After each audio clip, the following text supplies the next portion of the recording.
ሰላም ውድ ቤተሰቦቼ እንደምናላችሁ እንደምንስከይ ሳደረሳችሁ እግዚአብሔር አምላካችን ከሁላችን ጋር ይሁን። ሁላችሁም እነዚህን ቪዲዮዎች በጥሞና በተረጋጋ መንፈስ ሆናችሁ አዳምጡ። ብዙዎቻችንን የሚያስተምሩ የሚያነቁ መንፈሳዊ ሕይወታችንን የሚያስተካክሉ የሚያበረቱን ትምህርቶች ናቸው። ሁላችሁም ቪዲዮውን በጥሞና ተከታተሉ። በቀጥታ ወደ ዛሬው መርሃ ግብራችን እንሄዳለን። ለቻናሉ አዲስ ሆናችሁ ቻናሉን ሰብስክራይብ ማድረጋችሁን እንዳትረሱ። ቪዲዮውን ስትጀምሩ ላይክ እና ሼር አድርጉ። ወደ ቪዲዮአችን እንሂድ። አንዳንድ ሰዎች ደግ ሲሰሩ ያማቸዋል። ዛሬ ደግ ስለሰራው አመመኝ ይሉና ደግነትን በክፉ ለውጠው ላለመታመም እለት እለት ክፉ ስራ ሲሰሩ ይረካሉ። ለዚህ ነው የሚመተትብን። አሁን እኔ ምን አድርጌ ነው ትላላችሁ? እዚህ ውስጥ ተመተተብኝ። እኔ አሁን ሰው አልነካው፣ የሰው ኑሮ አልነካው፣ አልበደልኩ፣ አላጠፋው፣ አልተጣላሁ፣ ለምን ተመተተብኝ? ሁልጊዜ ጥያቄ ታቀርባላችሁ። እንዴ በሰው ህይወት ላይ ጣልቃ ካልገቡ እኮ እነሱ ደስ አይላቸው። ሰይጣንን በዚህ ምድር ላይ ለክፋት ካላገለገሉት ውስጣቸው ያማቸዋል። በምቀኝነት አይን ኑሯችሁን ካላዩ እነዚህ ሰዎች አይናቸው ይሞጨሙጫል። ሁልጊዜ ክፉ መንፈስ እያለ በአይናቸው ክፉ ነገር አስበው ክፉ እንዲወድቅባችሁ ማየት ካልቻሉ አይናቸው ይጠፋል፣ ኑሯቸውም ይበላሻል። ስለዚህ ላለማበላሸት የግድ የእናንተ ማበላሸት የነሱ ድርሻ ነው። ለሰይጣን የሚኖሩ ሰዎች በጣም ብዙ ናቸው። እዚህ ጋር ምንድነው የሚለን? ቃሉን እኮ መገልበጥ ነው። ይኸውላችሁ አስቀድሞ ያዘጋጀውን መልካሙን ስራ ለማድረግ በክርስቶስ ኢየሱስ ተፈጠርን ነው የሚለው። መልካሙን ስራ ለማድረግ በማ ተፈጠርን? በክርስቶስ ኢየሱስ ተፈጠርን። ስለዚህ ሰይጣን ይሄን እንገለብጠዋል። ክፉ ስራ ለማድረግ በዲያብሎስ ተፈጠርን። እንዴት ተፈጠርን? ዛርና ውቃቢ ያለ ቤተሰብ ውስጥ። ስለዚህ ክፉ ስራ ለማድረግ ደግሞ የግድ እንድትፈጠር ጥንቃቄ ያደርጋል። ያ ክፉ ስራ የምንለው እንዴት ነው? ዛሬ ደጉንና ክፉን ለመለየት አልቻልንም። ከክፉ ስራ በፊት ክፉ ሐሳብ ይቀድማል። ለምን በለጠኝ? ይሄ የመጀመሪያው የምቀኝነትና የቅናት መንፈስ ነው። በዚህ ሐሳብ ውስጥ ከተጓዝነ በኋላ ለምን ይቀድመኛል? በቃ አሁን የሚቀድምህማ እንዲህ አድርጎ ነው። ስለዚህ አንተ ደግሞ እንዲህ ብታደርግ እሱ ቁልቁል ይወርዳል፣ አንተ ታድጋለህ ይለዋል። ከውስጡ ምክር ይጀምራል።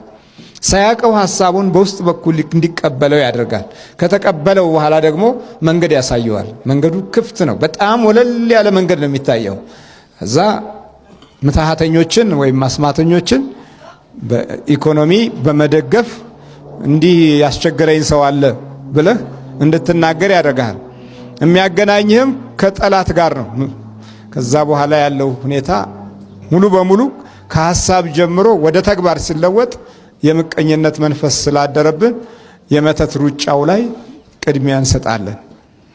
ከዚህ የተነሳ ይኸው በክርስቶስ ኢየሱስ ለመልካሙ ስራ ተፈጠርን የሚለው እንደገና በዲያብሎስ አሰራር ለክፉ ስራ ተፈጠርን ወደሚለው ይለውጠዋል ማለት ነው። ተቃራኒ አይደለም።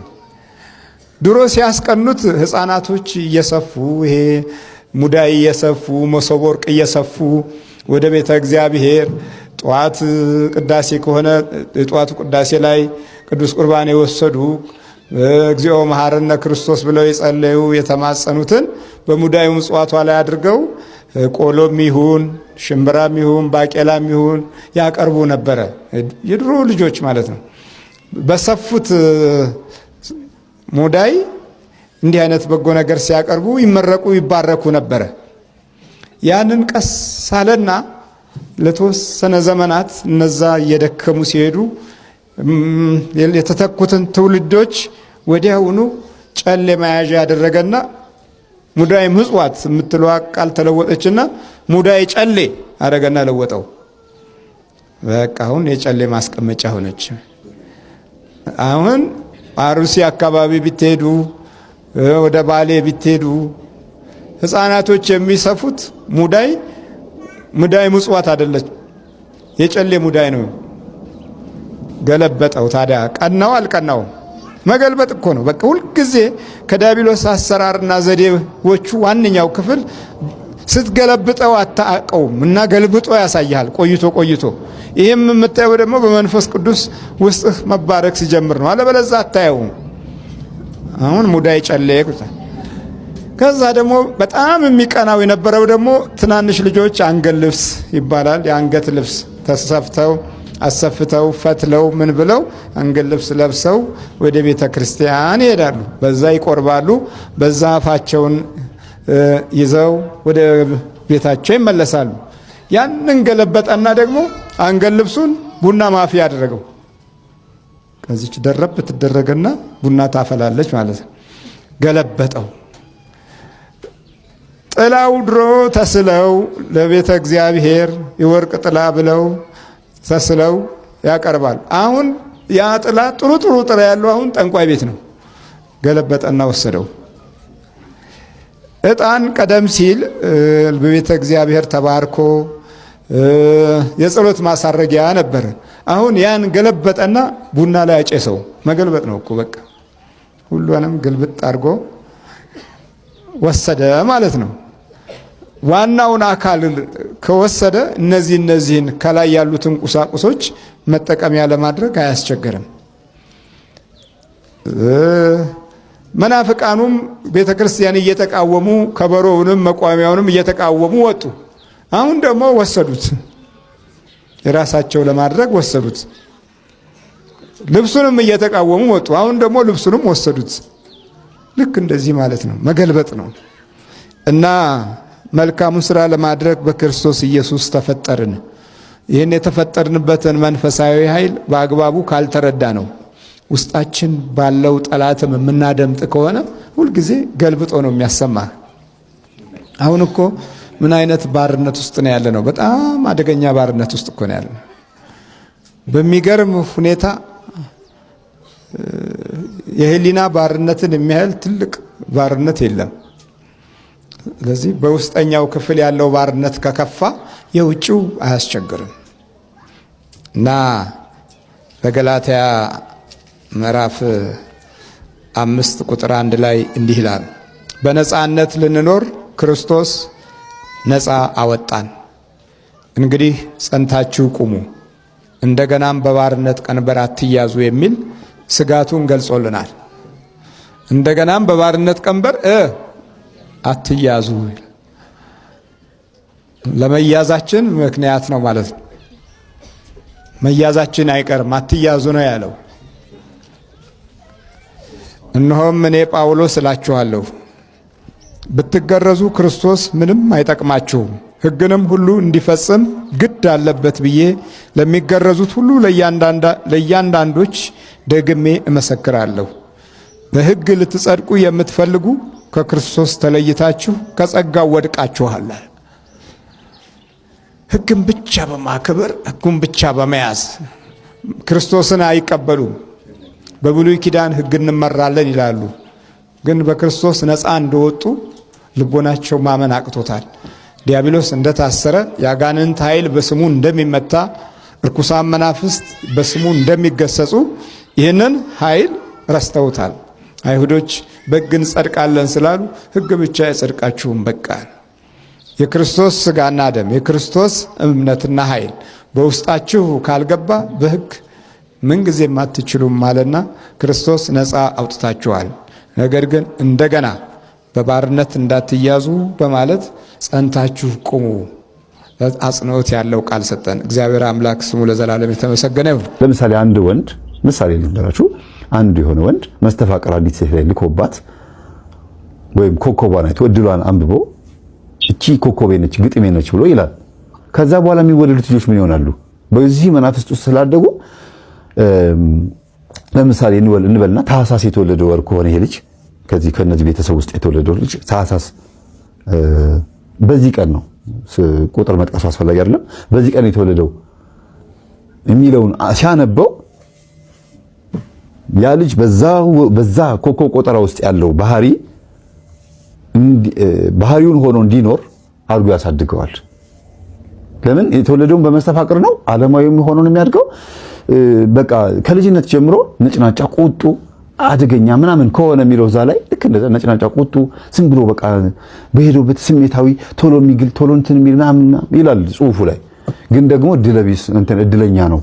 በዚህ ባህሪው ደግሞ ከቻለ ይጠቀምበታል። ግን ቆንጆ ሴት አትሆነውም፣ አስቀያሚ ሴቶች ናቸው ግጥሙ።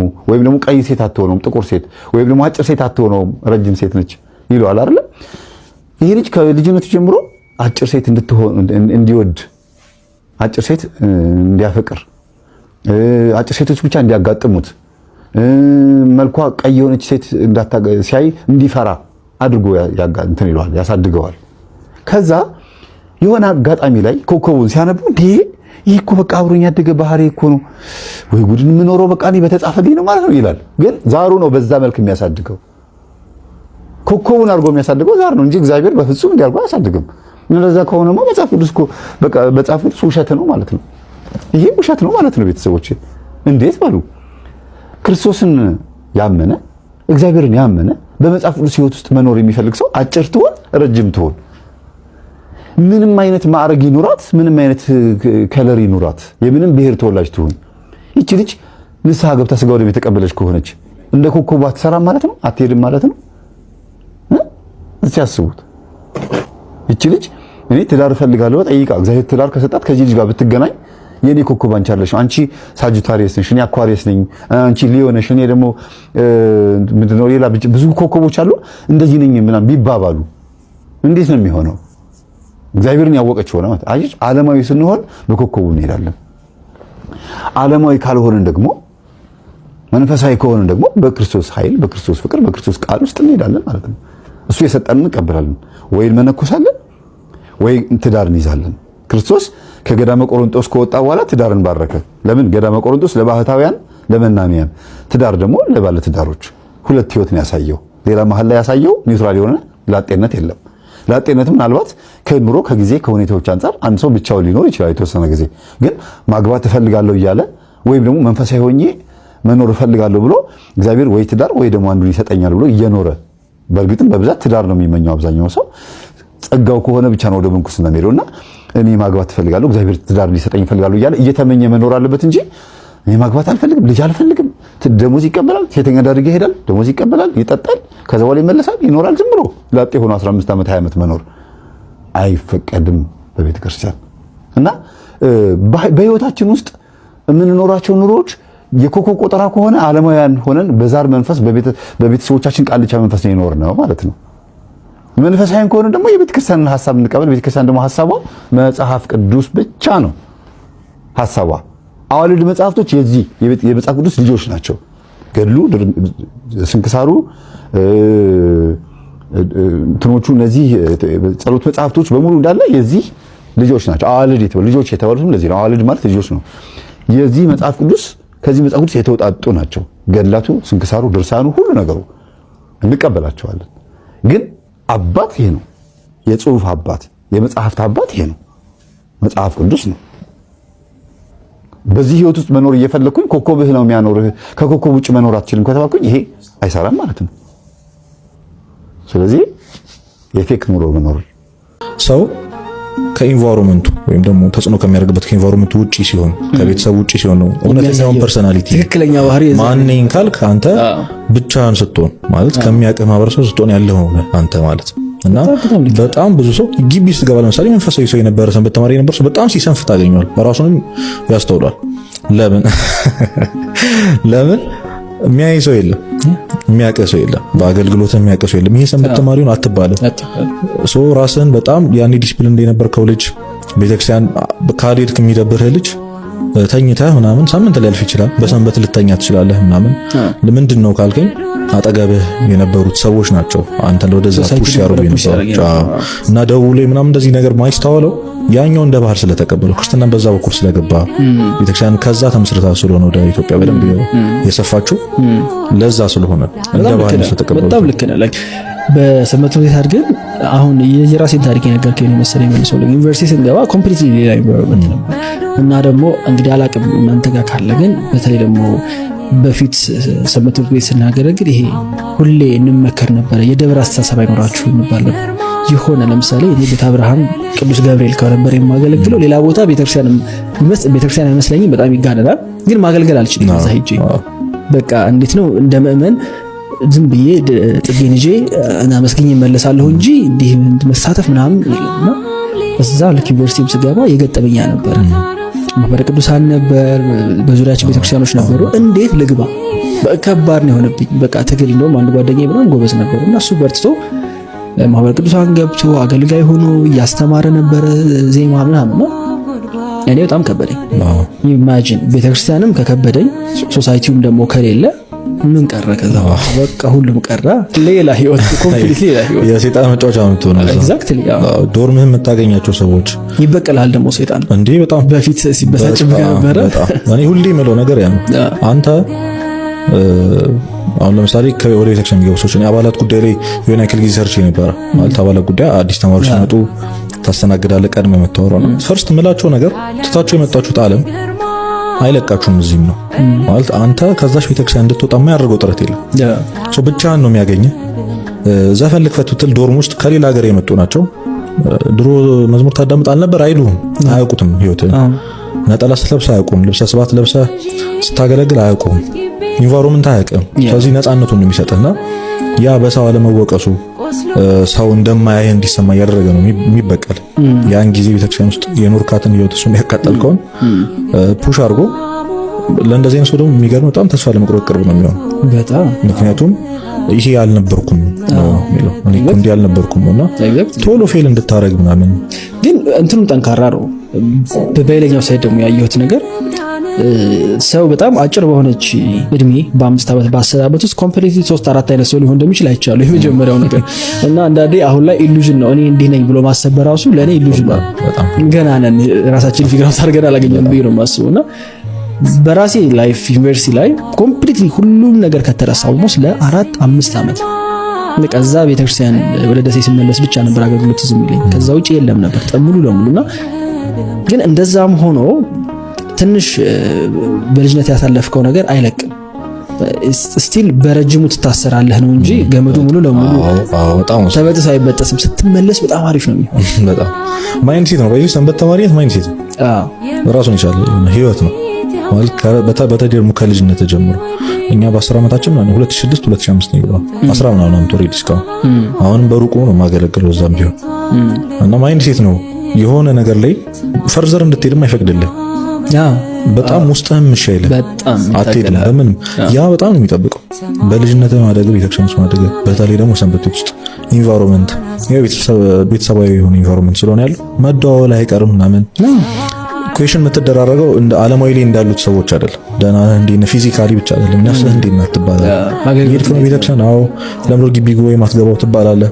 በሺም እንኳን እነዛ ሰዎች መደወላቸው ስለማይቀር ቤተሰባዊ ስለምትሆን ስትመለስ ይዘህ የምትመለሰው ማንነት ስለሚያስፈራ ከምንም በላይ ደግሞ ጣዕሙ የቤተክርስቲያን ፍቅሩ አይገፋም ወደ ሌላ እንድትሄድ በጣም ዩስፉል እንደሆነ የምታውቀው በዚህ የትም ብትሄድ አይለቅም። ልክ እንደ ውሃ ናት ዓለም ስትፈስ ነው የምትኖረው እና ያስኳት መስሏችሁ ታመልጣችኋለች። ስታልፋችሁ እንኳን አታዩትም። ልክ እንደ ነፋስ ናት። ነፋስን ጨብጦ ቤቱ ይዞት መግባት የሚችል ሰው አለ? ዓለምንም ጨብጬ ይዛታለሁ ብሎ ማሰብ እንደዛ ነው። አሁን ስልጣን የተመኘ ነው ዓለምን ለመጨበጥ አይደል? አሁን ሀብት የተመኘ ነው በዓለም ላይ ቅንጡ ሆነን ለመኖር አይደል? ይሄን ዓለም ወደ እጃችን ወደ ቅፋችን እስክናገባ አይደል እንዴ ሌሊትና ቀን እንቅልፋተን እየሰራን ያለ ነው? ለምን ነው እንቅልፉን ትቶ ኮምፒውተር ላይ ተጥሎ የሚውለው ተመራማሪው? ለምንድን ነው እንቅልፉን አጥቶ ሌሊትና ቀን የሚሰራው ትጉህ ሰራተኛ? ስለ መንግስተ ሰማያት ነው በትክክል? እንደዛ አይደለም። ዓለምን ለመያዝ ነው ይሄን ሁሉ ሩጫ እያደረግን ያለ ነው። ታሙለጨልጫለም ዓለም ዘማየት ይዞት ዓለም አሪሳቅ ዓለም እንድናትለኝ እንደሆነ ዓለም ዘማናት። ዛሬ ካንተ ጋር ትስቃለች፣ ነገ ደግሞ ከሌላው ጋር ናት፣ ከከፈላት ሁሉ ጋር ናት ይላል። ለዓለም የሆነ ነገር የምትከፍለው ነገር ከሌለህ አትሰጥም፣ ልቧን አትሰጥህም። ዓለም እግዚአብሔር ነው ከፍሎ የገዛህ። ከፍሎ የገዛን ከፍሎ የወሰደን እግዚአብሔር ነው። ከፍላ የምትወስደን ዓለም ግን ኖር አታውቅም። እኛ ነን እየከፈልናት እየገበርንላት የምንኖረው። ራሳችንን ሳይቀር እስክንገብር ድረስ ዓለም ትፈልገናለች። ገብረን ስንጨርስ ወይም ስናረጅ ግን አቁሙ ትላለች ማለት ነው። ለዚህ ነው ዘማናት ያለው ቅዱስ ማር ይስሐቅ። ዘማናት በቃ ካለው ጋር ናት፣ ከሌላቸው ጋራ ከማይበሉት ከማይጠጡት ከማይዘፍኑት ሰዎች ጋራ ዓለም የለችም። ወደዚያ ነው የምትሄደው ማለት ነው። እና ይሄን ለመያዝ ነው እየሮጥን ያለ ነው። በዚህ መካከል የመንፈስ ቅዱስን ስጦታ አጣ ነው ክርስቲያኖች፣ የመንፈስ ቅዱስን ስጦታ አጣ ነው። ይሄ ባለመሆኑ ምክንያት በቤተ መቅደስ ጉርጉሮ ይሰማል፣ አምባጓሮ ይሰማል። ሌብነቱ፣ ሙሰኝነቱ፣ ጉቦኝነቱ፣ በሌላም ነገር ቀሎ መገኘቱ ሶስቱ ነገር ሁሉ የሚታይብን ሆነን ተቸገርን ማለት ነው። አባቶቻችን ሐዋርያት ግን ቆዩ በተባሉ ስፍራ ቆዩ። በቀጠረው ቀን እግዚአብሔር የቀጠረው ቀን ሲደርስ በዓለ ሃምሳ የተባለው ቀን በተፈጸመ ጊዜ ነው የሚለው። ወአመ ተፈጸመ በዓለ ጴንጠቆስቴ፣ በዓለ ሃምሳ የተባለው ቀን በደረሰ ጊዜ ይላል። ለአባቶቻችን እግዚአብሔር መንፈስ ቅዱስን ሰደደላቸው። የገባውን ቃል የማያስቀር የማያደርገውን የማይናገር እግዚአብሔር በገባላቸው ቃል መሰረት ለሚጠብቁት ልጆቹ ላከላቸው። እግዚአብሔርን የምትጠብቁ ደስ ይበላችሁ። ንስሐ ገብታችሁ የክርስቶስን መምጣት የምትጠባበቁ በእውነት ደስ ይበላችሁ። የገባውን ቃል አንዱንም ሳያስቀር የሚፈጽም አምላክ ነውና ጠበቁት። በዝግ ቤት ውስጥ ሳሉ መንፈስ ቅዱስ በላያቸው ላይ ወረደ። ያውም እንዴት እንደወረደ ታውቃላችሁ? ወአስተርአዮሙ ልሳናተ እሳት ክፉላት ነው የሚለው። የተከፋፈሉ የእሳት ላንቃዎች በላያቸው ላይ ሲወርዱ ይታዩ ነበር ይላል። ለምንድነው በእሳት አምሳል የወረደው? ተዋሃጅ ነዋ። እሳት ሊዋሃድ የሚችል መንፈስ ቅዱስን ሊዋሃዳቸው ነው የመጣውና ሲያርፍባቸው ሲዋሃዳቸው ወይም ሲሰራቸው ሸክላ ሰሪ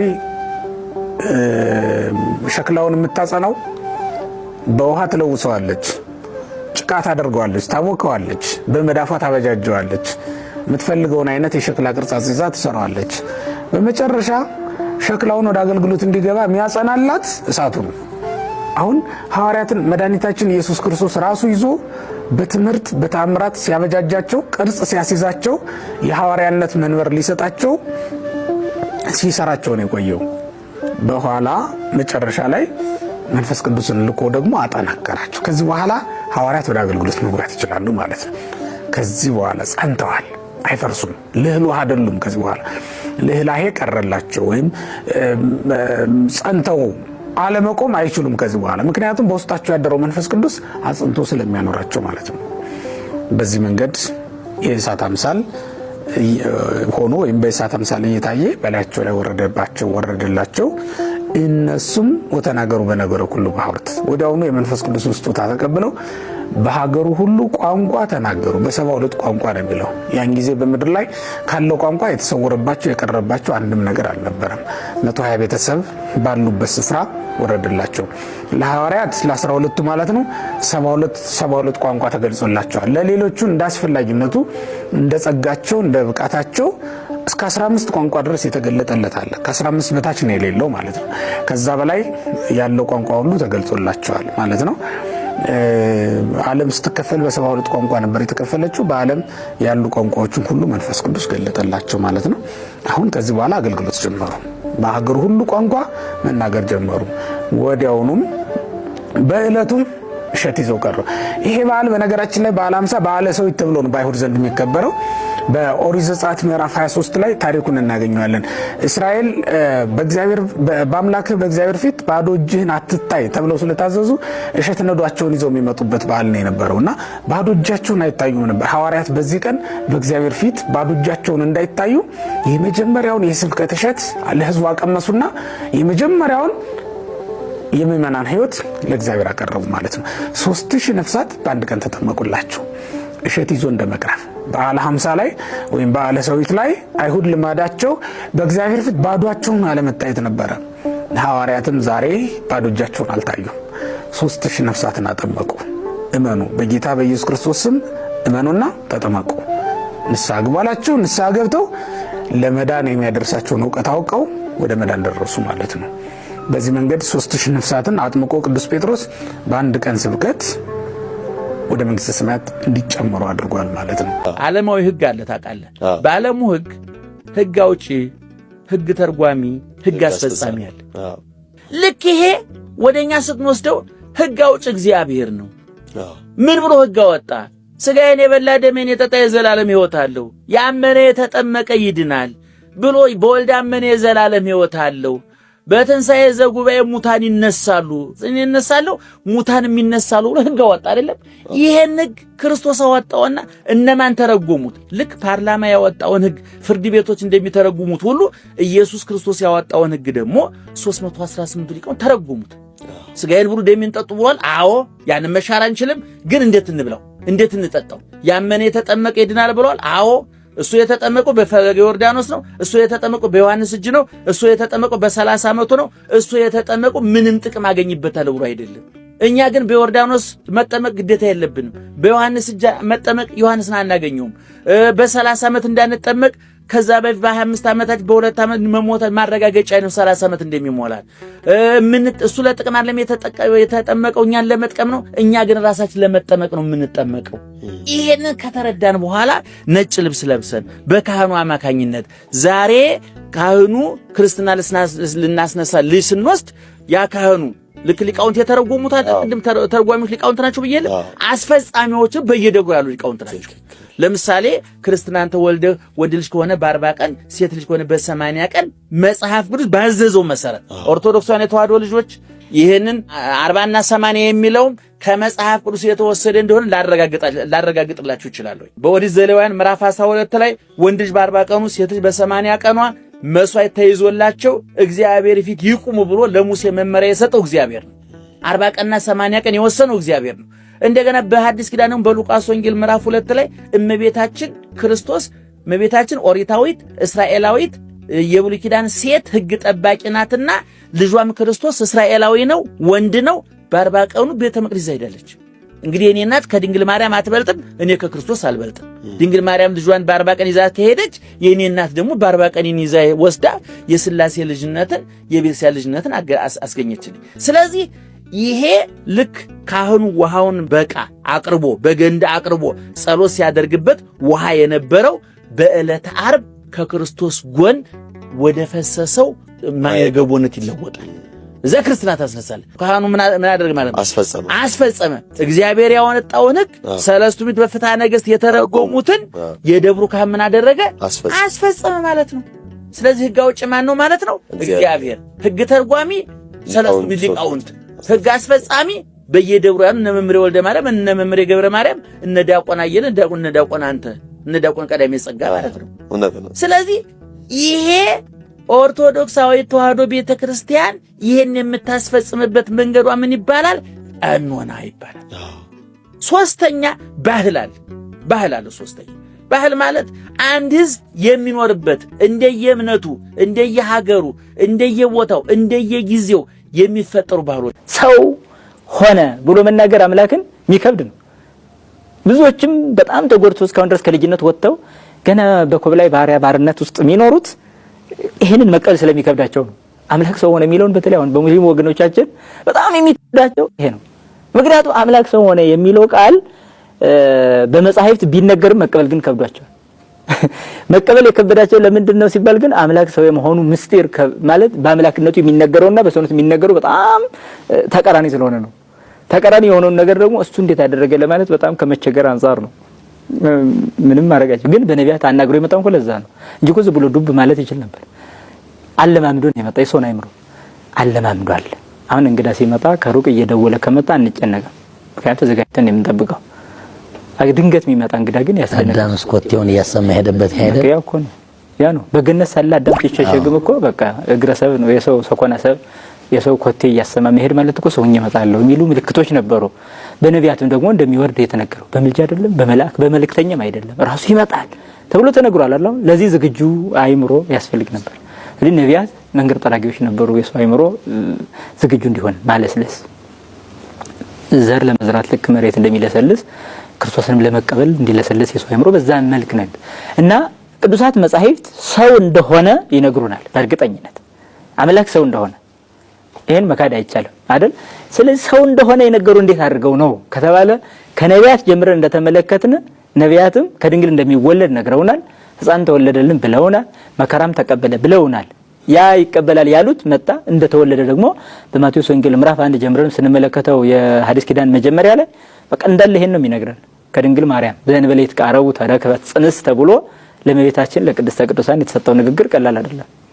ስለዚህ ያ ማለት በመንፈስ ቅዱስ በግብረ መንፈስ ቅዱስ ማለት በዚህ ዓለም ከተለመደው ሕግ ውጭ በሆነ መንገድ እንደጸነሰች ይነግረናል። ከዛ በኋላ ደግሞ እንደወለደች ደግሞ ተወልዶ ጊዜ ኢየሱስ ብሎ ደግሞ ተወለደ ብሎ ይነግረናል። ከዛ በኋላ መሰደዱን ይነግረናል። ይህ ሰው መሆን ነው የሚያመለክተው። ስለዚህ ሰው እንደሆነ መጻሕፍት ይነግሩናል። ትክክል ሰው እንደሆነ መጻሕፍት ይነግሩናል። በሐዋርያትም የተጻፉ መልእክቶችን ስናይ መከራውን ይነግሩናል። መከራ የሚቀበለው ሰው ቢሆን ነው። ስም አምላክ መከራ አይቀበልም። ለመከራ የሚስማማ ባህሪም የለውም። ለባህሪው የሚስማማም በዚህ ዓለም የሆነ ሁኔታ የለም። ስለዚህ በማይስማማ ልደት ተወልዶ የማይስማማ መከራን የተቀበለው መወለድ በሚስማማው መከራ መቀበል በሚስማማው ስጋ መሆኑ ምንም ጥርጥር የለውም ማለት ነው። ስለዚህ ሰው እንደሆነ ይነግሩናል። ተወለደ ብለው ተሰደደ ብለው አደገ ብለው መቼም እግዚአብሔርን ጥቂት በጥቂት አደገ ማለት አይቻልም። አለቀሰም ብለው በጣም አለቀሰም ብለው ብዙ ነገር ከአጣን ከመጽባህን ጋር መቀመጡን መብላቱን መድከም ወደክመ በቃ እኮ ነው። ስለዚህ ይሄን ሲነግሩ ሰው እንደሆነ ይነግሩናል። በኋላ እኮ ማሳያዎቹን ያመጣል ሊቁ ሄሬኔዎስ በሚገርም። ስለዚህ ሰው እንደሆነ ይነግሩናል ካለ በኋላ ግን ከማሁ ይነግሩነ ከመውቱ አምላክ እንደሆነም ይነግሩናል ይላል። ስለዚህ አሁን በጣም የብዙዎች ሰዎች ችግር ሰው እንደሆነ መጻሕፍት ነግረውት አመነ፣ አምላክ እንደሆነ ሲነግሩት አለማመኑ ነው ችግሩ። አሁን በዛው ተወጦ ይቀራል ማለት ነው። አያችሁ ሰው እንደሆነ እንደነገሩት ማመኑ እሺ ጥሩ አይደል? አምላክ እንደሆነ ሲነግሩት ለምንድን ማያምነው ነው? ይሄ ነው ያልተዘጋጀ አይምሮ ማለት ለእምነት አልተዘጋጀም። ስማ ሰው እኮ ትኖራለህ የሚለውን ይሰማል ያምናል፣ ትሞታለህ የሚለውን አያምንም። የሚገርም እኮ ነው። ስለዚህ አሁን በክርስቶስ ላይ ስንመለከት አሁን ይሄ ነው የገጠመው የትውልዱ ሐሳብ መውደቅ ማለት ነው። እና ሰው እንደሆነ ይነግሩናል፣ በጣም ጥሩ። ስለዚህ አንቃወም። ሰው እንደሆነ ነግረውናል፣ ተውማ ሰው እንደሆነ ብቻ ነግረውን አምልኩ ቢሉን አንቀበል። ምክንያቱም አይመለክም፣ ፍጡር አይመለክምና። ስለዚህ ከመውቱ አምላክ ፈጣሪ እንደሆነም ደግሞ ይነግሩናል። ወበከመ ያየድኡነ ከመ ውእቱ ሥጋ ከማሁ ያየድኡነ ከመ ውእቱ መንፈስ ወቃለ እግዚአብሔር ወእግዚአብሔር ውእቱ። ይኸው መጻሕፍት ምን እንደሆነ ይነግሩናል አለ። ግዙፍ እንደሆነ ይነግሩናል አለ። እውነት ነው። ከድንግል መወለድ ይኸው ከሴት መወለድ ግዝፈት ነው። ወገፍ አከርሳ ለድንግል ይላል እኮ ቅዱስ ኤራቅሊስ። የድንግል ሆዷ ገፋ ይላል። የገፋው እኮ ግዙፍ ቢሆን ነው። የተጸነሰው ግዙፍ ቢሆን ነው። ግዙፍ ባይሆንማ የማህፀን መግፋት ምን አመጣው? ግዙፍ መሆኑን ለማጠየቅ ገፋ፣ ረቂቅ መሆኑን ለማጠየቅ ደግሞ በድንግልና ተወለደ። ስለዚህ ስጋ እንደሆነ ግዙፍ እንደሆነ እንደሚነግሩን አለ ከማሁ ያየድኡነ ከመውቱ መንፈስ ረቂቅ እንደሆነም ደግሞ ይነግሩናል አለ። ለምን? ለምሳሌ በአይሁድ መካከል ይታይ ነበረ። በጣም ጥሩ ደግሞ መካከላቸው አልፎ ሄደ ይላል።